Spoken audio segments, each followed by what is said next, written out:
Kia ora koutou, and a very warm welcome to all of you here today, and particular welcome to Minister Mitchell, who has been able to join us here this morning as well. I want to start by acknowledging the incredibly hard work that our police staff do to keep our communities safe. In the face of a changing and challenging work environment, I'm incredibly proud of the work that they do. In terms of the type of our demand, we know that gang members commit a disproportionate amount of crime and harm in New Zealand, particularly in the areas of serious assault, robberies, drugs and firearms offences and homicides. Police has been working hard to combat the impact of gangs and organised crime in recent times through national and targeted district operations, through our organised crime investigations, offender prevention teams and many other responses. You will have seen us focus hard on the policing of gang events to protect and reassure the public.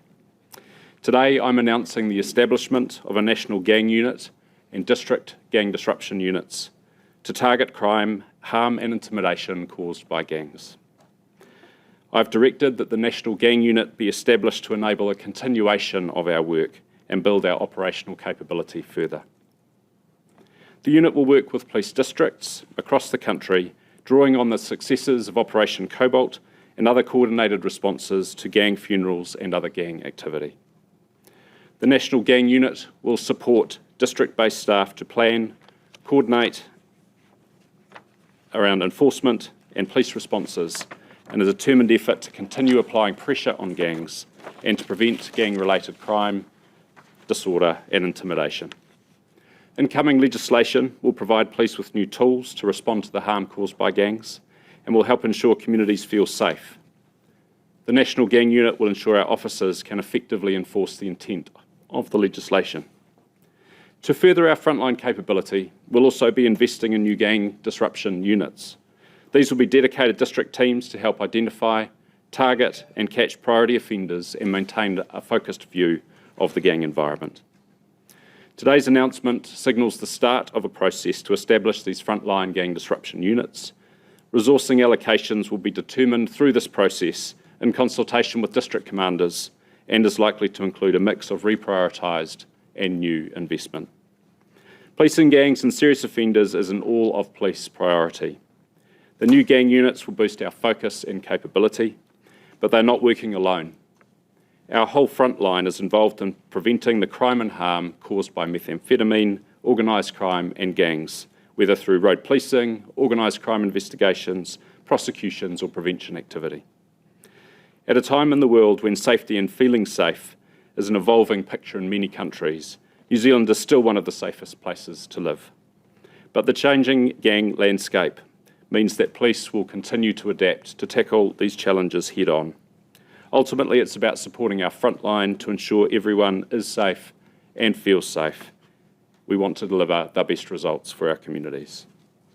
Work to implement the National Gang Unit is currently underway. Once complete, the work of Operation Cobalt will be continued through the National Gang Unit. I thank the Minister for joining us here today and just invite him to make a couple of comments. Yeah, thanks, Commissioner. Look, thanks everyone for coming out this morning. This is an important announcement. This is delivering on what is our government's priority around putting public safety now at the heart of what we're doing and clamping down on a serious gang problem that we have in New Zealand. We all saw recently the tragedy that unfolded on Ponsonby Road with a Killer Bees gang member carrying a firearm and killing an innocent member of the public. We're not putting up with that anymore, and we've got a big program as the incoming government around public safety. This is part of it. On the operational side, of course, we're giving the police additional powers. We're banning gang patches. We've been very clear about that. The only reason why gang members wear gang patches is because they want to frighten and intimidate the communities that they operate in. And by the way, to have earned the right to wear a gang patch, they have to have shown they've got a propensity to commit violent and sexual crimes. And there is a trail of tears and sorrow sitting behind each one of those gang patches. So we put a line in the sand and we say that's no longer tolerable for us in our country in New Zealand. We're giving them dispersal notices so that the gangs actually won't be able to gather in numbers.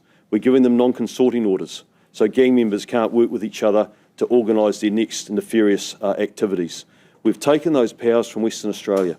where they've been very, very effective in disrupting gangs, and where the gangs are actually, and I was recently in Canberra with Paul Papalia and the Commissioner, Cole Blanche. There was an article that was running on the front page of their paper saying that the leader of the rebels gang was leaving the gang because it had just come too hard. And we want gang members to leave the gangs, and we'll actually help them, especially those with families, to actually come and rejoin society in a positive way.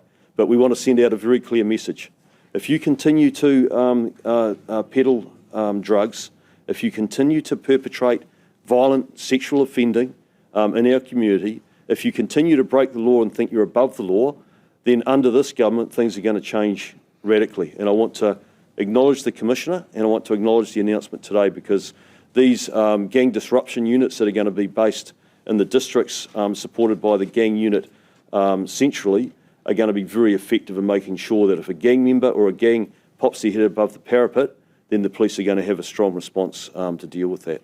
So look, I'll wrap it up there, and we'll go out to any questions that you might have for us. Minister, can you tell us how much is this going to cost, and how many people are we thinking of being in these units, both regionally and at the national level? So how much is it going to cost, and how many people? Okay, so I'll just cover the cost bit, and then I'll go to the Commissioner on the operational side of it. So we've been very clear that we will continue to invest in our police, and we've been very clear that we want resources on the front line.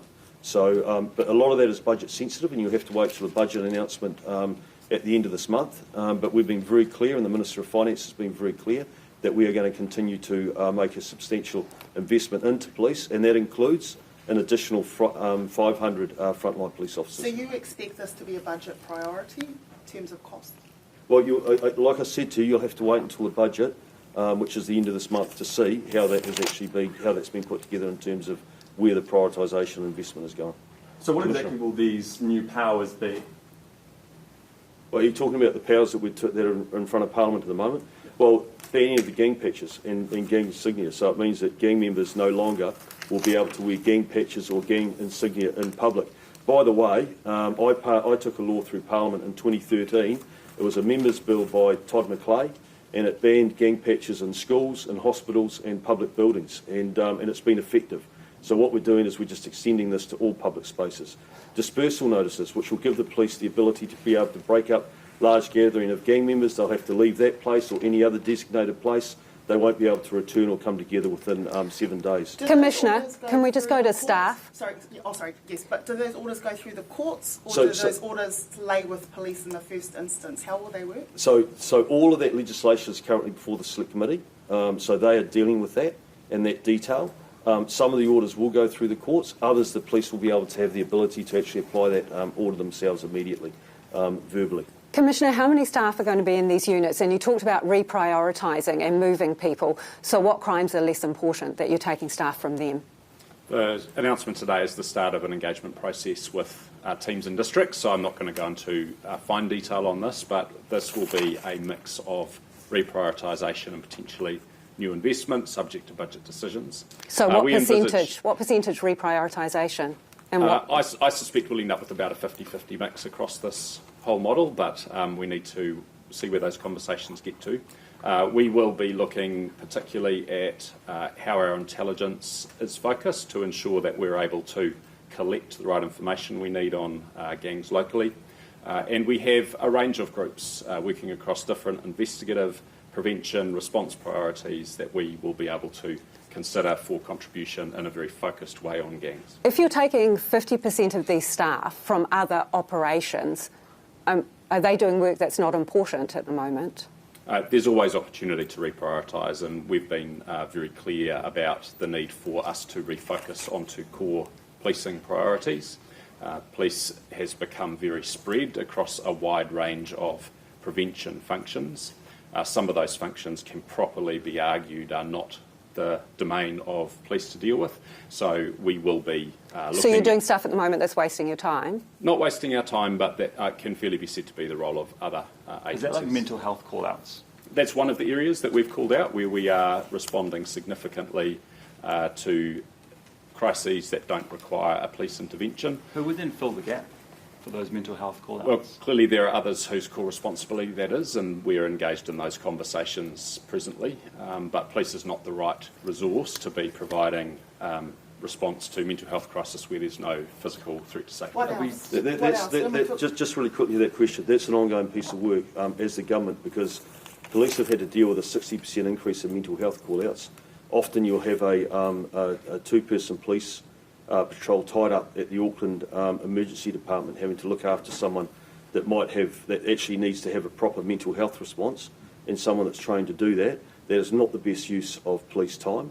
Police want to be out there on their core role, and so as government we're discussing in terms of how we can rebuild a task force, and actually we've just announced an initiative where we're going to put peer support people into some EDs in hospitals around the country to give the police the relief and to be able to do a seamless transition and get back on their core role, which I think is what the public expect as well. Commissioner, can you explain to me how this gang unit would have prevented the fatal shooting on Ponsonby Road?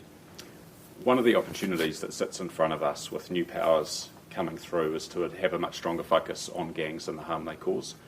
Gangs are an entity or entities that give rise to all sorts of harm. They do that because of the business they do that because of the way they intimidate people in communities. And the momentum that sits around gangs is all tied up in that identity and their presence in communities. So when we are able to get a better handle on the gang landscape and police that using new tools, then we will see an overall reduction in that harm. Is this institutionalising Cobalt? Cobalt was only around funded for a certain amount of time. Do you see this as using all those things you've learnt out of Cobalt? Is that what is happening here? Yeah, that's absolutely part of this. So the very deliberate policing approach that we brought through that operation has enabled us to have a very strong enforcement focus on gangs. And so we will envisage that work continuing under the banner of this unit. But it's also about ensuring that in every district we have a very good handle on gang activity and we're able to get ahead of it, to deploy proactively, not just using the staff involved in these groups, but a whole of policing response. Just going back to what Lisa said about what happened in Ponsonby, that guy was sort of public, he wasn't wearing a Killer Bees insignia when he committed, that shooting happened. He was unpatched, he had a concealed weapon in a bag. What about this unit in any way would stop that incident happening again? We know that gangs are linked to 8% of violence, to 18% of serious violence. And so a very high proportion of the harm that's done in communities happens because we have a group of people who are associating in a particular way, who are promoting offending in a particular way, who, because they are patched, intimidate members of the public. It stops witnesses coming forward. And so the entire function of the gang is enabling criminal activity. And when we get a better handle on the gangs themselves, when we use the tool of a patch ban to be able to reduce their presence, that reduces their ability to intimidate, and that will see gains across the board. So you're aiming to make gang membership less popular. You want it to be... Okay, so if there's about 9,000 gang members at the moment, what's your target? This unit is going to reduce gang membership by how many? Okay, we will know we've been successful when we see reduced gang visibility in communities and when we see... What are your measurable targets, Commissioner? When we see a reduction in harm from gangs. So that those you have in the pack we've provided to you, some numbers that show the immense contribution that gangs make to harm in our communities. We would want to see all of that go on. I'm not going to say to you, I'm after exactly this number, because we will know we've made a difference when we feel it in our communities. So what are your measurable targets for this unit? Can you just give me your top two? We have not set targets for this unit, except for effective implementation of this gang legislation. So how will you know it's worked? We will know it's worked when we see a reduction in harm from gangs in our communities. We can measure that. We can measure the extent to which gangs are involved in various crime types. We've given you the data for that. When we see all of those numbers go down, we know we're on the right track. This is not an overnight fix, but this is an area of focus for us, and we will make gains. Does the legislation put police at risk? Lisa's raised a couple of points. I just want to make a couple of points in relation to that. We don't want the public being exposed to gang patches and gang insignia. We want it gone. The police have got very good intelligence networks They know who they're dealing with. They know who the gang members are. They don't need gang patches to signal or let them know that. Our firearms prohibition order that's currently in front of the Select Committee, we're giving the police additional warrantless search powers. They will go a long way to be able to stop gang members and search them, search their vehicles, and take firearms off them. They'll be very effective additional tools for the police. And by the way, the police have been very effective in the last 6 months.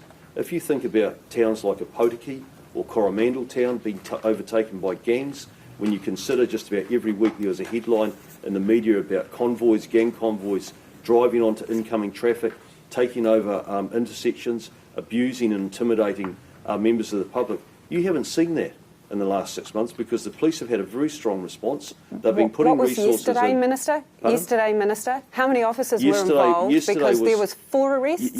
Yesterday was extremely successful. I was down in that community yesterday and the feedback was positive because the police had the resources there and they policed that event properly. But there was a lot of gang members flaunting their patches there. How would you deal with that? Because our gang patch ban hasn't come into place yet. But how would you deal with that if that happened after that law passed? Do you expect quite police simple. to be put? Do you expect police, and it's for either of you, to be put at risk because they have to enforce these new powers? How do you physically take a gang patch off a person? Do you expect police So our staff to be in more danger? Our staff have got discretion about how and when they do enforcement. We don't always have to win at the time, but we will win in the end. But do you expect And so them if to be people put come out more and breach, at danger? if people come and breach the gang patch ban, and we can't deal with it in the moment, then they can expect that we'll be knocking on their door with a search warrant to recover that patch in due course. So that's the kind of tactic that we can use.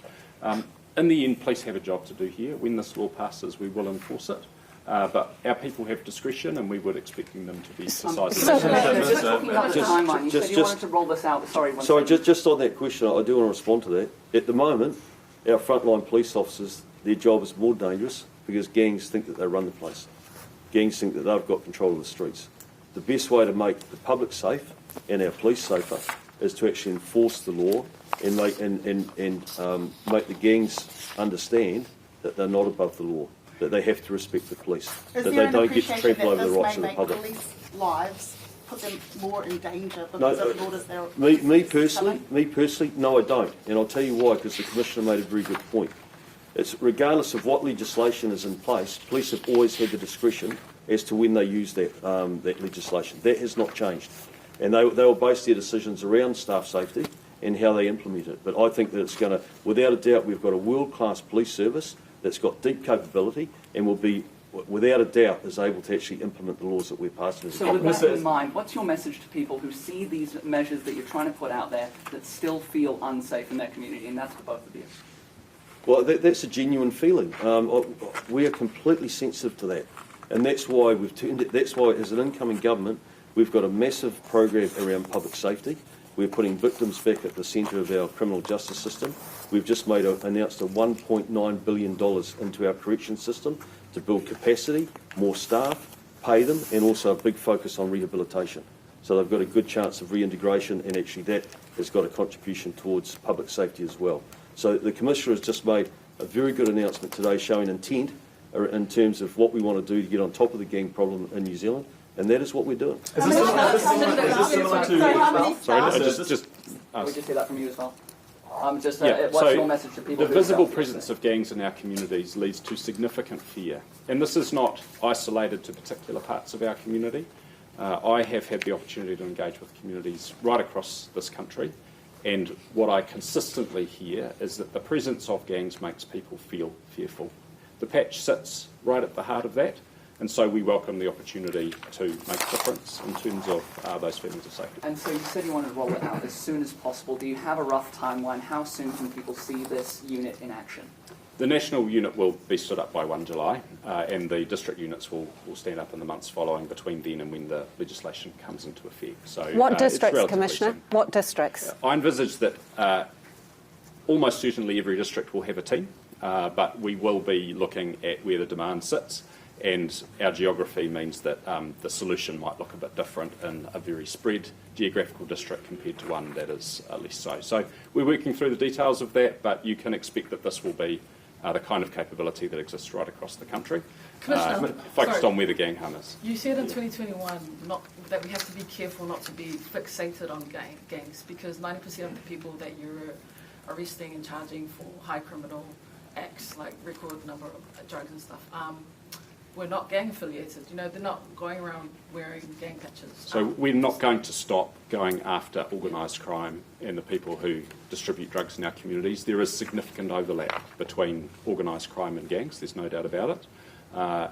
The thing about gangs is the fear that they create and the environment that they foster for drugs to be distributed at the street level in communities. Do you think anything's changed between that time, 2021, and now?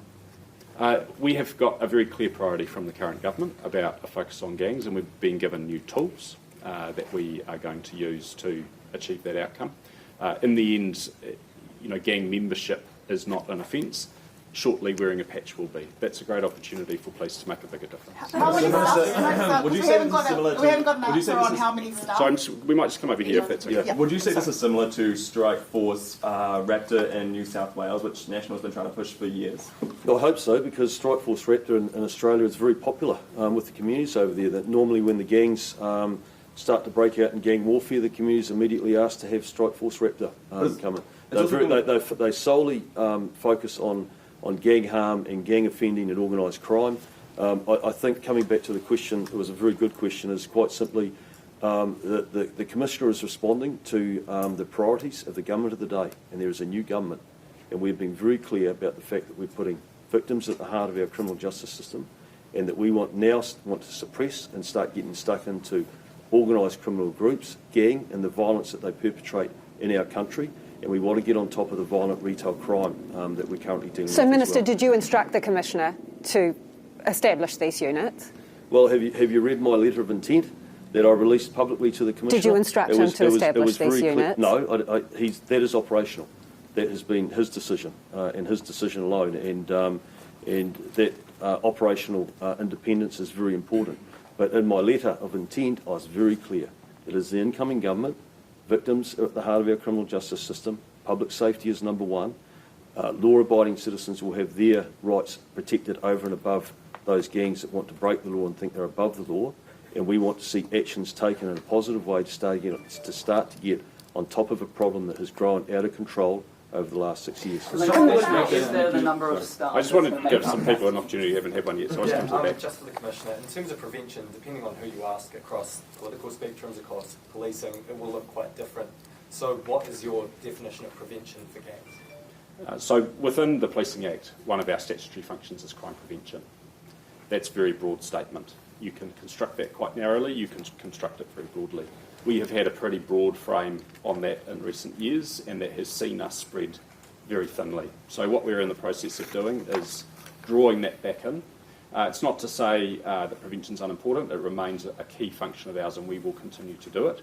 But you will see police focused on the things that are more uniquely what police can do, and looking to others in the community to do the broader picture. In terms of resource allocation, are you worried about conflicting interests for the police? Obviously, we've seen major crime rising within Auckland.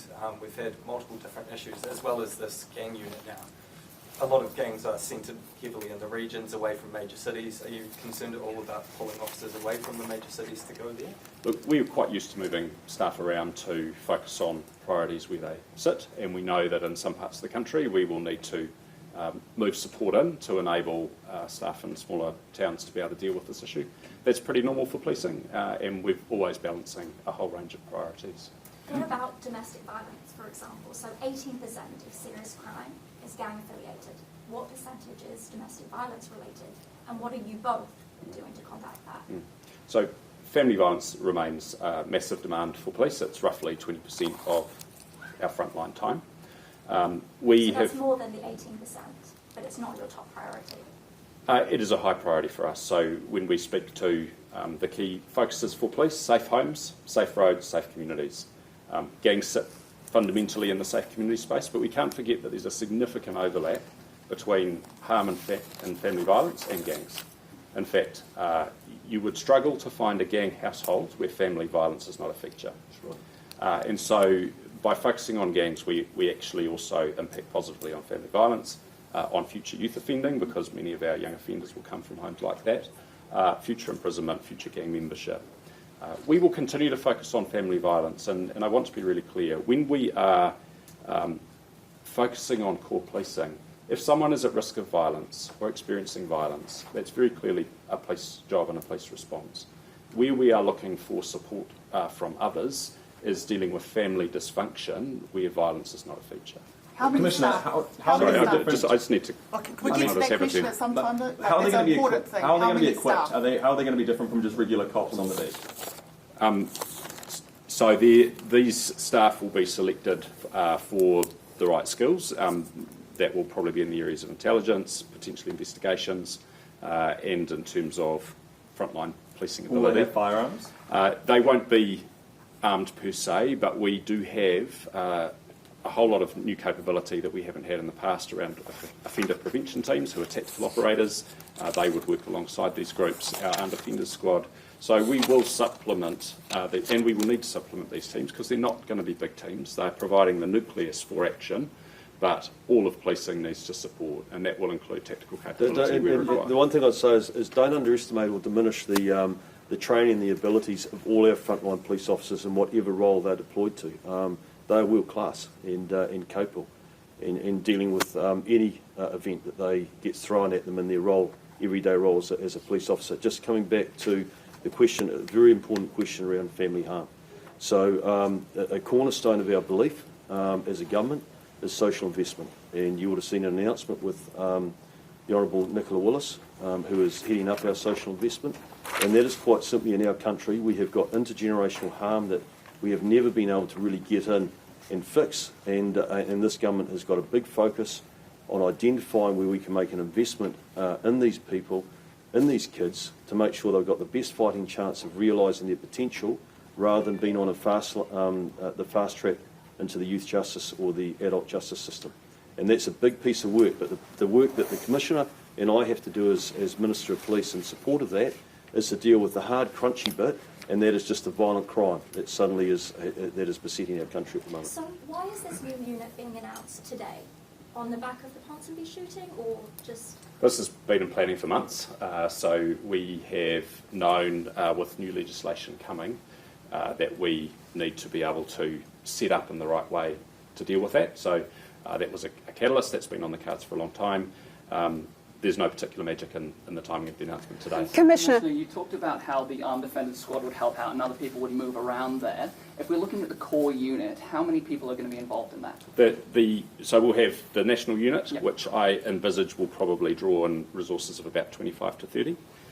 We will have district teams. Each team will be about 7 people. The number of teams and their exact placement is what we need to work through in the process we're about to run. But as I say, this is not the response. This is facilitating, enabling, setting us up for the response. The response is 10,000 officers calling on them for road policing, calling on them for tactical capability, for investigations, whatever might be required. And we know that in the early stages of new legislation, we will need to move resource around to support. Commissioner, just on the tangi yesterday, there were hundreds of people wearing patches there. You have said you might not intervene in the moment, but you will follow up. And you said search warrants. You'll go to the house and take their patches. So, in that case, how many patches do you reckon were there yesterday? Look, I have Hundreds. You would accept hundreds? There are certainly hundreds of people. Okay, let's say 300, just roughly. So, will you get a search warrant for every single person who was wearing a patch, go to 300 houses and get 300 patches? Is that your plan? We will enforce this new law. So that is your plan. Is a scenario. That's a working scenario. We certainly will be seeking search warrants in that kind of situation. And what we've seen, if you've followed the legislation around gang conflict, it's been hugely effective because as soon as we get the opportunity to go and intervene in that way in somebody's home, we find guns, we find drugs, we find other evidence of criminal offending. And so if people choose to breach this ban, they will open themselves up to police intervention in a way that will lead to a whole range of other issues for them. So that is the commitment that you give to the New Zealand public today, that you will go and get every one of those patches that you saw yesterday. Look, I'm not saying for all situations exactly what will happen, but what I'm saying is, as a general principle, if people breach this legislation, they can expect police to follow up, and we will use the tools available So to us. essentially, anyone that has a patch, you essentially have the power to go and search their car or their Well, house. if they're wearing a patch in public, once the law has been passed, that is illegal. Just like it is now, they're not allowed to wear them onto an Air New Zealand flight, they're not allowed to wear them into a school or a hospital. It's now illegal. And by the way, although they think they're above the law, they're going to have to adhere with the law. And if a police officer asks a gang member to remove their patch and they refuse to do that, and the police officer can't enforce it at that time, the police now have got a warrant. They're able to use a warrant to go round to the house and seize that patch. Gang members hate having their houses searched for the reason that the Commissioner just outlined. There's normally drugs and all sorts of stuff in there that they don't want to be discovered. So, and Lisa, coming to your point, I just don't accept in this country that we should just wave the white flag and say the gangs are too strong and they're above the law and they're not going to adhere to it, and we shouldn't do it. It's for exactly that reason is why we're doing what we're doing and why we're giving the police the powers to allow them to start to suppress and give the public a sense that our police are controlling the streets and not the gangs. So you want every one of those patches collected the next day? You want every one of those patches collected? My expectation Yeah. is if there's 300 gang members with 300 patches and the police tell them to remove those patches and they refuse to do it, then the police will have follow-up action and they will take those patches. And it'll mean searching their homes. And by the way, the police have got a deep capability that everyone seems to be ignoring, and they've already shown that in the last 6 months in the way that they've been policing these gang convoys, where they've been putting checkpoints in place, they've had the resources there, they've been using Eagle, they've been arresting So people if on they have warrants. a deep capability, Minister, why do they need to call it something else, like a national gang unit and district units? Why can't you do all of this as you were doing it now? Well, again, that's an operational question for the Commissioner, but what he's doing is he's responding to the incoming government's expectations around putting public safety and victims at the heart of our criminal justice system and putting pressure and suppressing and disrupting and creating as much harm, as much disruption as we can to these organised criminal groups. We want to inflict maximum damage to them, and we want them to say in New Zealand it is just too hard to peddle drugs, perpetrate violence, and be a member of a gang. And actually, we're hoping that they might do what just happened in Western Australia and just stand up and say this is all too hard. We're going to find a way of actually rejoining society in a positive way. So, Commissioner, why can't you do it? Why can't you do it now with the resources that you have? If we could just start to wrap up the questions. This is at our invitation, so please get your questions out of the way, but we're 31 minutes in. Yeah.